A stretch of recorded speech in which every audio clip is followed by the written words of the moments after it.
नाजाज है। हजरत का हुक्म हुआ कि 2 मिनट के लिए आप भी अपने तासुरात पेश करें। मौलाना सैयद सलमान हुसैनी नदवी रहमतुल्लाह अलैह से शरफ़ तलम्मुस का शरफ मुझे भी हासिल रहा। हजरत के यहाँ हमने देखा कि वक्त की पाबंदी बहुत ज़्यादा थी। एक मरतबा का आपको वाक़या बता दूँ, हुज्जतुल्लाह बालिग़ा पढ़ाते थे। मलेशिया या इंडोनेशिया से मौलाना वापस आए और हजरत का घंटा होता था तकरीबन 11:30 बजे। हम लोगों ने ये सोचा कि सफ़र से वापस आए हैं, शायद नहीं आएंगे आज। हम लोग अक्सर सफ़र से आते हैं तो हम लोगों का क्या हाल होता है तो जानते ही हैं। सब इस गुमान में थे और कोई तालिब इल्म दर्जे में पहुंचा नहीं।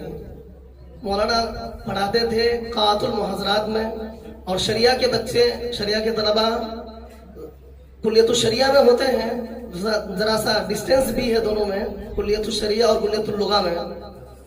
लेकिन देखा कि मौलाना आए और हुज्जतुल्लाह बालिग़ा का दर्स उसी अंदाज में दिया जैसे आम दिनों में जब नदवे में हुआ करते थे, दिया उसी अंदाज में दिया। थोड़ी भी सफर के थकन का एहसास मौलाना के अंदर नहीं था। मौलाना बहुत ज्यादा वक्त की पाबंदी करते थे। हमने देखा, बारहा देखा है कि मौलाना जब मदरसे से, नदवे से दुबग्गा अपना घर वापस होते थे तो गाड़ी में जो ही बैठते थे तो एक मौलाना का खादिम आता था और मौलाना को आकर के मख्तूतात पेश कर देता था, मौलाना को मज़ामीन पेश कर देता था। मौलाना दुबग्गा से और नदवे का फासला ज्यादा नहीं है, 10 से 15 मिनट में शायद पहुंच जाएंगे। लेकिन मौलाना ने देखा है कि मौलाना उस वक्त को भी काम में लाते थे, अपना वक्त बिल्कुल जाया नहीं करते थे और तलबा से बहुत तलकीन भी करते थे कि अपना वक्त आप जाया ना करें। अल्लाह ताला हमारे अंदर भी वो हौसला और वो जज्बा पैदा फरमाए जो मौलाना के अंदर था। मौलाना ने बहुत सारे काम किए हैं, दावती काम और तहरीकी काम। उनमें से एक काम मसाजिद को बिदआत और खुराफात से आज़ाद कराना।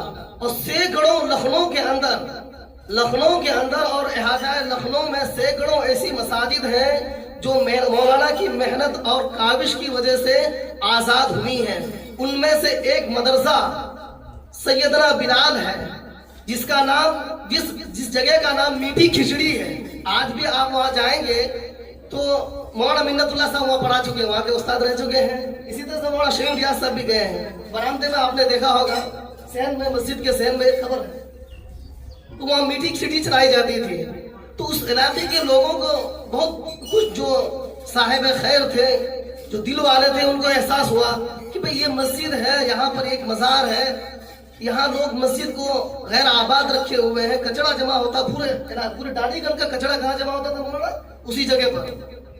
लेकिन आज अल्हम्दुलिल्लाह जी शराब की फैक्ट्री भी वहीं पर, लेकिन मदरसे की बदौलत आज अल्हम्दुलिल्लाह वो इलाका इतना शानदार बन गया है। वो हमारे किशनगढ़ के तकरीबन बच्चे वहाँ पढ़े हुए हैं, तकरीबन बच्चे इस मदरसा सैयदना बिलाल के फारिग हैं। ये तो मौलाना ही की कोशिश का नतीजा। इसी तरह से एक शादरा जामे मस्जिद है, जहाँ पर मिंबर पर लोग मोमबत्ती अगरबत्ती चढ़ा करके मन्नतें मांगा करते थे। मौलाना ने उसको भी बिदअत और खुराफात से, बिदअतियों से आजाद कराया। उसके लिए मौलाना बहुत कोशिश करते थे। जमातें जुमेरात के दिन जमातें भेजा करते थे, अपने खर्च से, अपने पैसे से मौलाना जमातें भेजा करते थे।